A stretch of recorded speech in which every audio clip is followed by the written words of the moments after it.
Unfortunately, we have to start this news of the week on a very sad note, and I'm pretty sure a lot of you have already heard about this news. But today, Kobe Bryant has passed away in a helicopter crash. It was reported that he was on a way to a basketball game with his daughter, and unfortunately, the helicopter he was riding to that basketball game with his daughter went down, and it was confirmed just this afternoon that he of course was on the helicopter. And yeah, I don't know what to say. Like, when I first found out this news, I, like many people around the world, are absolutely stunned about this news. And Kobe Bryant, not only he is one, if not the greatest basketball player ever played the game, but he is probably one of the most influenced person in terms of sports, and that he has just so much influence that is not just basketball. Like, I remember a couple of days ago, MLS actually published an article talking about Kobe Bryant and how he is praising MLS as a league that is growing so rapidly. And he was also at Bank of California Stadium just a couple of days ago, doing a press conference with MLS, and being very happy to introduce one of his company that he owns, which was bodybuilder. And he was very proud that he is going to be sponsoring, or MLS is going to be sponsoring his company bodybuilder as the official sports drink of MLS. And I believe that might be actually the last interview he has ever done before he was sadly killed in a helicopter crash. And yeah, it's absolutely stunning of what I just witnessed this morning. And I'm pretty sure a lot of people are definitely mourning his death. I know that there were a bunch of Lakers fans actually was at the Staples Center and immediately kind of have the thoughts and prayer. I know all the NBA game, well, some of the NBA game is still playing, but I know some of them are going to be canceled tonight. But the one that is playing right now, they even do a thoughts and prayer in terms of this tragic loss. And yeah, all I will say is to conclude this news, that is, thoughts and prayers definitely toward his family, and let's just hope that his daughter is actually okay, and that if they will later find out that he's confirmed dead, then certainly my thoughts and prayer and sincere condolence to her. And that you always just hate to see someone that is as young as her just had her life cut short because of this helicopter crash. And I know Kobe Bryant is going to get a lot of the attention of this, but let's also not forget about her daughter, and that her daughter, I think it was only 13 years old, and that now her life has been cut short because of this helicopter crash. But either way, now let's talk a little bit, kind of just brighten up the mood a little bit, and talk about some actual MLS news that has happened in the last couple of days. Well, Fanendo Adi is actually rumored to reunite Caleb Porter at Columbus Crew. And when I saw this news, there was two things that immediately popped into mind.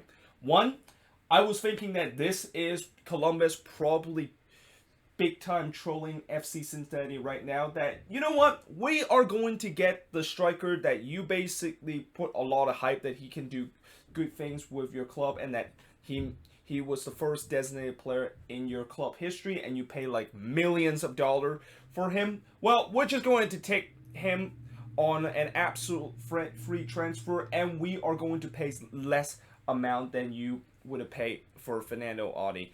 And what that pretty much mean is that FC Cincinnati basically just paid Fanendo Adi salary and gave it to the Columbus Crew. The second thing I can think of when I heard this news is that this is clearly Caleb Porter trying to bring back the Portland band that he has when he was coaching with the Timbers. He already have brought back a couple of former Portland player, with David Guzman as one of the first players that he brought back last season. And then in the offseason, he brought back Darlington Nagbe. And now it looks like he is going to try to bring back Fanendo Adi. And, as much as I know Fanendo Adi has not been great in these last couple of years, and in fact, last year was probably he probably hit rock bottom in terms of his playing career, with the fact that he only scored one goal with FC Cincinnati, and also that DUI incident that he had in the middle of the season.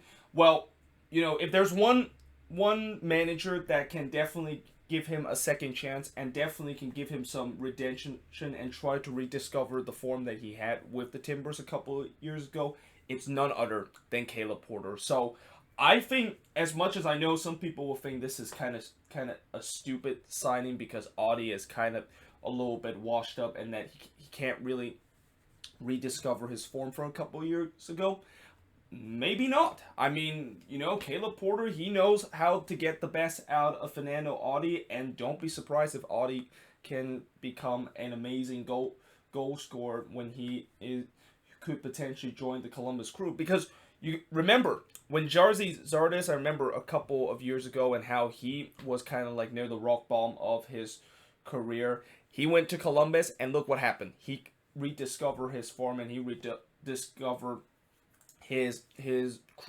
clinical finishing touch that he had a couple of years ago with the Galaxy. So it could be the same thing with Fanendo Adi if this deal would actually go through. Inter Miami.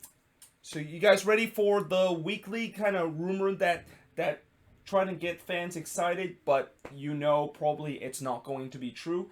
Well, this time they are linked with Real Betis winger Cristian Tello, and I know this is kind of a name that I'm pretty sure doesn't really excite Inter Miami fan, and probably when Inter Miami fans saw this news, they probably thought, who is Cristian Tello? Well, he is actually a guy that used to play for Barcelona, and I think on the league website when they announced this rumor, they even highlight the fact that he was a former Barcelona player, which I think the reason why the league website want to say that is just to kind of hyped up fans that he used to play for one of the biggest club in the world, even though he didn't really play for them a lot or was a regular starters. And it's the same case with Real Betis to the current club that he's joined. I heard he have only made 4 substitute appearances ever since November, and that he only have played 61 minutes in total.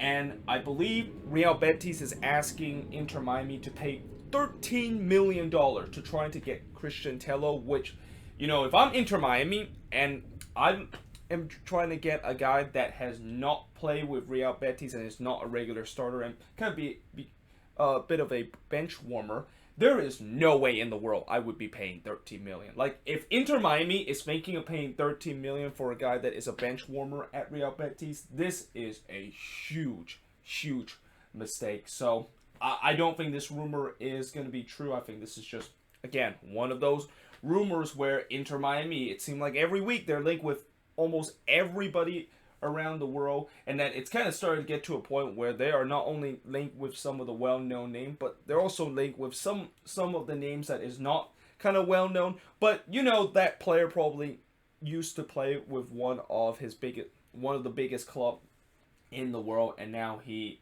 unfortunately have to settle with kind of a club that is in the mid range of that league and not really a regular starter. So yeah, I will be shocked if this move is going to happen, and especially if this is going to be the next DP signing for Inter Miami.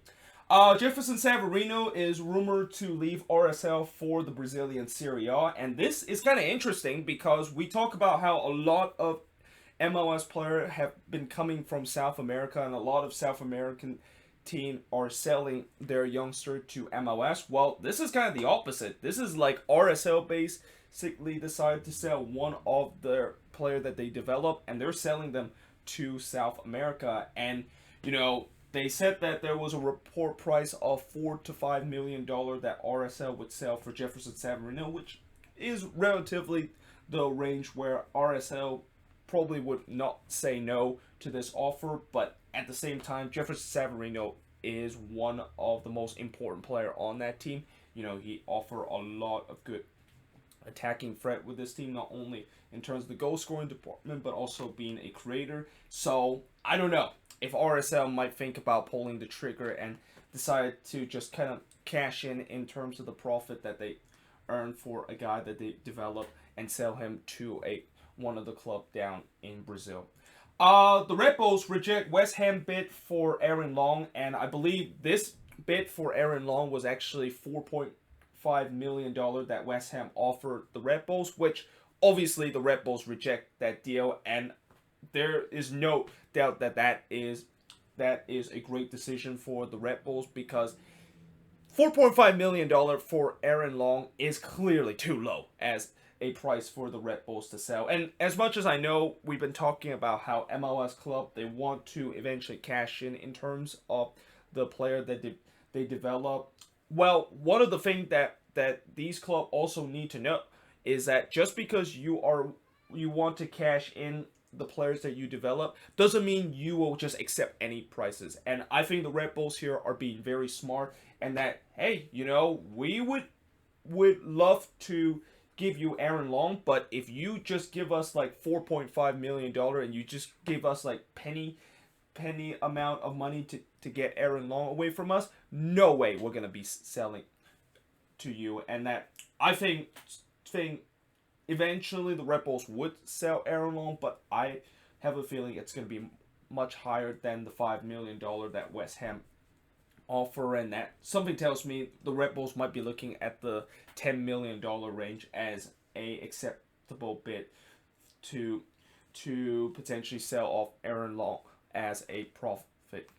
Corey Bear and Elzinho are the two players that receive contract extension with both of their club, and I'm so happy that Corey Bear is going to be signing an extension with RSL, because not only I get to see my favorite player play with RSL and stay in this league, but it's definitely good the fact that RSL have signed a guy that has done very, very well ever since he have coming into the league and have scored some crucial goal as he is coming into the league.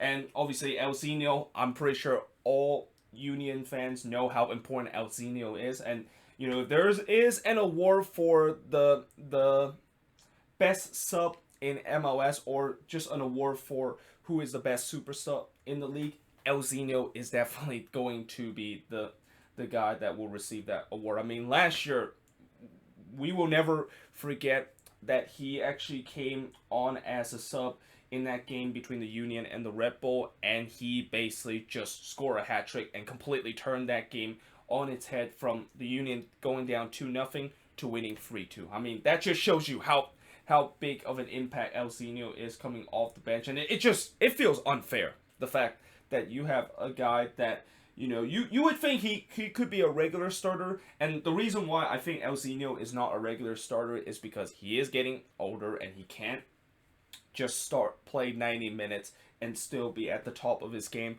But the second thing is that we have seen a couple of times that he has started, and he isn't really as effective as he would be starting than he would be as he would have come off the bench. So it makes sense why they decided to put up off the bench, but once he comes off the bench, you will know for sure that he's going to make some present. And if you're the opposition club, you just hope that you can at least contain him and hope that he won't make a big impact in the game, and maybe even just completely turn the game on its head himself.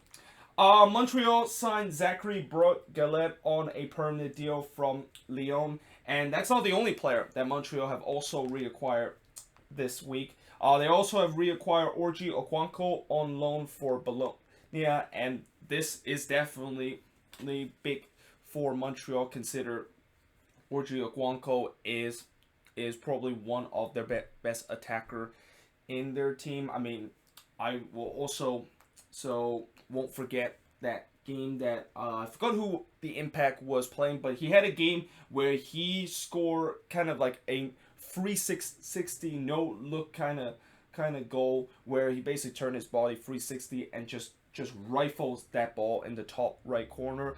Obviously that goal unfortunately didn't win the goal of the year, but I think that goal actually won goal of the week, and that was one of the best goal I've ever seen in MLS. And the difficulty to try to just not even look toward goal and have your body behind the goal and then just kind of whack at it as you turn around 360 and hits it into the top bin.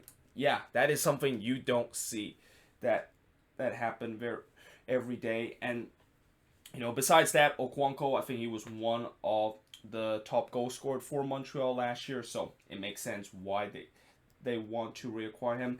And as for Zachary Garlett, he is a guy that could develop to be a starter at the Canadian national team, and hopefully Montreal can continue to develop him in a level that he could be a solid defender for them. And as I mentioned, he could definitely be up for a spot for the Canadian national team. The Chicago Fire have signed Bobby Shuttleworth from Minnesota, and this is kind of an interesting one because Chicago, they have been having problems in terms of goalkeeper for the last couple of years, and a lot of that might have to do with they haven't had a good defense, which is why their goalkeeper has put up garbage stats for the past couple of years. But it's also due to the fact that they also have just goalkeeper that can't even make some decent save, and that always kind of made a couple of goalkeeping howler during the season. And they're about to get a guy in Bobby Shuttleworth that I don't think he did poorly at Minnesota. I mean, I understand that he was putting ugly number when he was with Minnesota, and he was conceding like tons of goals when he was there. But I'm not gonna really fault Bobby Shuttleworth for most of the goals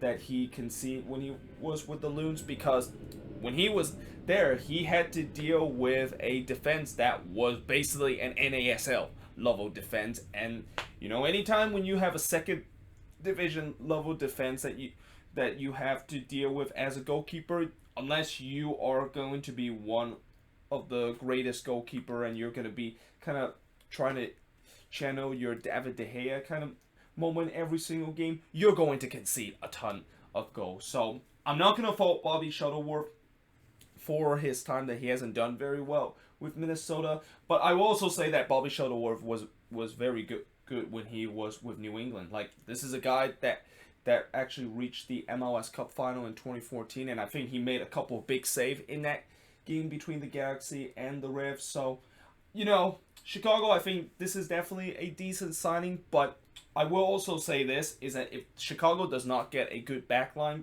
for Bobby Shuttleworth, don't expect him to do very well, and that, expect him to maybe be a guy that could be just as bad as the last couple of goalkeeper that you of course have had in the last couple of years. So just a word of note from a Loons fan: you need to get a good back line for Bobby Shuttleworth, or otherwise he is going to give up tons of goals like what he did when he was with the Loons for the first couple of years. The Houston Dynamo also signed a goalkeeper. They signed former New England goalkeeper Cody Cropper. And I think Cody Cropper, alongside with Bobby Shuttleworth, both of these goalkeepers are kind of like right in terms of the similar range of talent and skill that they have. And that, when you look at both of these goalkeeper, I think both of these goalkeeper are kind of like average goalkeeper, kind of like right in the middle of the pack if you want to talk about who is the best goalkeeper in the league. And, they're also both are goalkeeper that I think they're just too good to be a backup goalkeeper, but at the same time they're just not good enough in terms of being a starters. But the good news for the Dynamo is that I have heard they only signed Cody Cropper because he is going to be the backup goalkeeper, and that's a solid option to have Cody Cropper as your backup goalkeeper. Like we saw at New England when Matt Turner wasn't doing well, or he was injured during his time with the Reds. Cody Cropper stepped in, and he was very good when he was stepping in the backup role. So I think if the Dynamo, they're still going to have Marco Maric as their main goalkeeper, but if he does not do well, or if he does went down, Cody Cropper would be an excellent option for them to choose as a guy that might be replacing him behind the stick. And finally, in terms of the last news of the week, Wando says he is motivated for his final season in MLS and his final season with the Quakes. And he also predicted that the Galaxy will finish. Oh, that's actually wrong right here. Just ignore my grammar over here. But the Galaxy will finish 7th or 8th with Chicharito. Now, what's kind of interesting about what he just said is that when Zlatan came into the league, he actually said the same thing about how, yeah, it's great to see Zlatan at the Galaxy and that he is now in the league. But, at the end of the day, he is there. He has joined our main rival, and we're just going to kind of troll them by saying that they are going to finish 7th with Zlatan. Guess what happened that year? The Galaxy finished 7th. Now, I'm not saying that this could happen again and that Galaxy fans shouldn't be freaked out. The fact that Wando basically predicted that the Galaxy will finish 7th and 8th with Zlatan and that it was true and that it could happen again with Chicharito. But this is just kind of classic banter, and that this is the thing that I love about MLS, and that this is something that I feel like some of these rivalry that I know there are some rivalry in MLS that there's kind of that trash talk between fans, but there isn't really as much as trash talk you would see from players, and there's even some rivalry that there's not even any trash talk whatsoever, but it's just that whenever we play against them, we just pretend that they, of course, are a rival for us. But this is some of the thing that I really love to see, because whenever you have kind of a rivalry like that, this will just kind of heaten up the rivalry. And especially the Galaxy versus Quakes rivalry has been, it's on the brinks of being kind of being dead. And that I think when Sacramento does come into the league in a couple of years, that Cali Clasico might end up the same fate as what the Atlantic Cup was with DC United and the Red Bulls. But at least it's a good thing that it is still kind of alive, and that one of the captains from the team and our legend Wando would talk kind of a little bit smack about the Galaxy about this. And also, the other thing that he says during the time that he talked about Chicharito will finish 7-8, or actually the other thing that he mentioned here is that he is very motivated for his farewell season. And as a Quakes fan, this is definitely going to be bittersweet seeing Wando play in his final season. I really hope he can finish his career out on a bang, and that hopefully we give him a playoff run to enjoy for his last ever season. And I hope he, of course, would do well. And on that final game when Wando is going to be playing for the Quakes, that is going to definitely be one of the saddest moments as a Quakes fan, because he is a player that I grew up watching and a player that I root for when I first support this team. And it's kind of sad that now 6 years later that this is going to be his final season and that he's going to be playing for the club for the final time. But either way, hope you guys enjoy this video. If you do, make sure you guys leave a like, smash that subscribe button. Let me know in the comments below what do you think of this news, and as usual, let me know in the comments if I have missed any important news that you want me to discuss. But hope you guys enjoyed this video, and I will see you guys next time.